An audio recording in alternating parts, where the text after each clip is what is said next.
बिस्मिल्लाहिर्रहमानिर्रहीम बिस्मिल्लाहिर्रहमानिर्रहीम। मैं हूं दानिश मलिक और आप देख रहे हैं मेरा यूट्यूब चैनल। दोस्तों, आज एक बहुत ही इंपॉर्टेंट टॉपिक के साथ मैं एक दफ़ा फिर से आप सब लोगों की खिदमत में हाज़िर हुआ हूं। और थंबनेल के हिसाब से तो आप लोग समझ ही गए होंगे कि आज का हमारा वीडियो का टॉपिक जो है वो क्रिप्टो करेंसी के हवाले से, जो कि पाकिस्तान में इस वक्त बैन करने के हवाले से उसके ऐलानात जो हैं वो गवर्नमेंट की साइड से कर दिए गए हैं।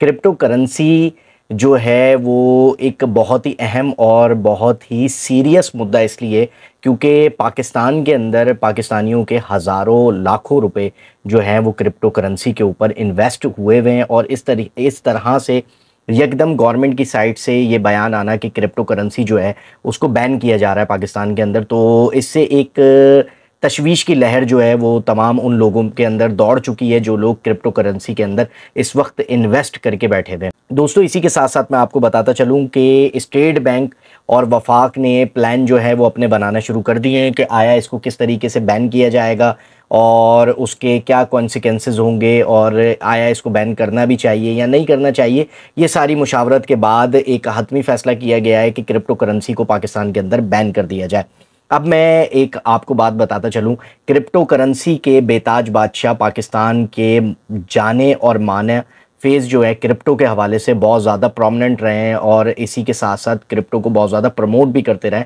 वकार ज़का वो इस वक्त मायामी में क्रिप्टो करेंसी के हवाले से एक कॉन्फ्रेंस हो रही है और वो वहाँ पे गए हुए हैं, लेकिन वहाँ से उन्होंने काफ़ी सारे मुख्तलिफ़ चैनल्स को इंटरव्यू देते हुए उन्होंने बताया कि क्रिप्टो करेंसी को बैन करना इतना आसान काम नहीं है क्योंकि पाकिस्तानियों के बहुत सारी इन्वेस्टमेंट हुई हुई है। और अगर आप पाकिस्तान के अंदर इसको बैन कर देंगे तो लोग इसको ज़ाहिर सी बात है जाके दूसरे ममालिक के अंदर जाके इसको कैश करवाएंगे, जिसका फ़ायदा उन ममालिक को होगा। अगर बात की जाए पड़ोसी मुल्क की तो दोस्तों मैं आपको बताता चलूँ, इंडिया ने सिर्फ क्रिप्टो करेंसी के टैक्स रिटर्न से 60 करोड़ रुपए कमाए। इसी के साथ साथ अगर बात की जाए भूटान की तो भूटान में लोगों ने माइनिंग के थ्रू जो है वो 13,500 बिटकॉइन जो है वो जमा कर लिए हैं सिर्फ माइनिंग करके, जो कि केपीके की साइट पे भी हमारे लोग जो हैं वो माइनिंग वगैरह इसकी कर रहे थे। तो कहने का मकसद ये है कि कमाने के बहुत सारे तरीक़ेकार होते हैं, लेकिन अब गवर्नमेंट को वकार ज़का का एक इंटरव्यू मैं सुन रहा था जिसमें वो बता रहे थे कि गवर्नमेंट को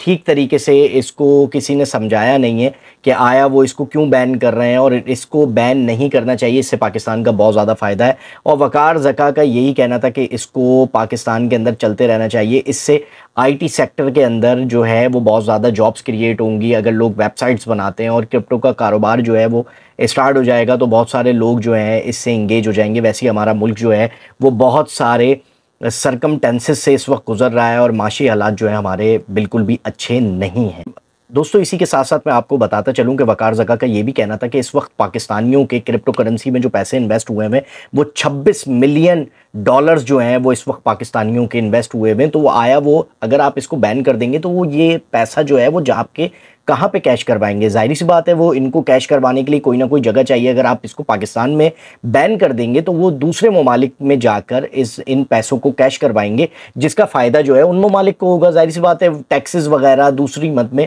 जो गवर्नमेंट के पास पैसा आता है तो फ़ायदा तो दूसरे लोगों को होगा, पाकिस्तानियों को तो नहीं होगा, ना पाकिस्तान की गवर्नमेंट को होगा। तो उन्होंने पाकिस्तान की गवर्नमेंट से रब्ता करके और कुछ बात बनाने की भी कोशिश की है, लेकिन अलबत्ता अभी उनके हालिया इंटरव्यू जो मैंने खुद सुना था उसमें तो इस तरीके की कोई बात सामने नज़र आती हुई नहीं दिख रही कि क्रिप्टो करेंसी के हवाले से कोई गवर्नमेंट लेवरेज देने के मूड में इस वक्त है। अब देखना ये है कि इन फ्यूचर क्रिप्टो करेंसी के हवाले से क्या हमारे मुल्क में इसको रेगुलर किया जाता है या नहीं किया जाता, या आया इसको परमानेंट बैन कर दिया जाता है। इसी के साथ साथ वकार ज़का के इंटरव्यू में मैं ये भी सुन रहा था कि डॉलर माफिया जो है वो क्रिप्टो को रेगुलर करवाने के हवाले से बहुत ज़्यादा प्रोमिनेंट रहता है कि आया उनकी डॉलर का जो माफिया है उनकी कमाई के अंदर बहुत ज़्यादा फ़र्क पड़ेगा अगर क्रिप्टो जो है वो पाकिस्तान के अंदर रेगुलर हो जाता है।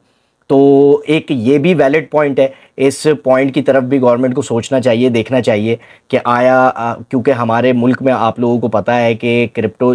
डॉलर जो है वो बहुत ज़्यादा उसकी फ्लैक्चुएशन की वजह से हमारे मुल्क में महंगाई ऊपर भी जाती है और नीचे भी आ जाती है। इसी के साथ साथ दोस्तों मैं आप लोगों को बताता चलूँ कि इस वक्त पूरी दुनिया में इन्वेस्टमेंट जो हो रही है वो 3 चीज़ों के ऊपर हो रही है, सोने पे, चांदी पे और क्रिप्टो पे। इन 3 चीज़ों के ऊपर इन्वेस्टमेंट इस वक्त पूरी दुनिया में लोग कर रहे हैं। दोस्तों इसी के साथ साथ वकार ज़का का ये भी कहना था कि अगर आप क्रिप्टो को पाकिस्तान के अंदर बैन कर देंगे तो आप ब्लैक मार्केट की तरफ लोगों को धकेल रहे हैं और ब्लैक मार्केट एक माफिया जो है वो ग्रो हो जाएगा और बहुत तेज़ी से ब्लैक मार्केट के अंदर क्रिप्टो का जो है काम स्टार्ट हो जाएगा और लोग जो है ब्लैक मार्केट की तरफ जो है वो हमारी वो वाली जो एक रेगुलर मार्केट होती है उसके अंदर उतार चढ़ाव नहीं आएगा और उसके थ्रू गवर्नमेंट के पास पैसा नहीं आएगा, ब्लैक मार्केट जो है वो ग्रो होना शुरू हो जाएगी। तो ये भी एक वैलिड पॉइंट है। अलबत्ता आने वाले दिनों में पता चल जाएगा कि गवर्नमेंट का हतमी फैसला क्या है। लेकिन मैं आपको एक और बात बताता चलूँ कि गवर्नमेंट ने ये भी फैसला किया है कि पाकिस्तान में अगर क्रिप्टो को बैन कर दिया जाता है उसके बावजूद अगर कोई भी क्रिप्टो का काम करते हुए पाया गया तो उसको FIA का सामना करना पड़ेगा।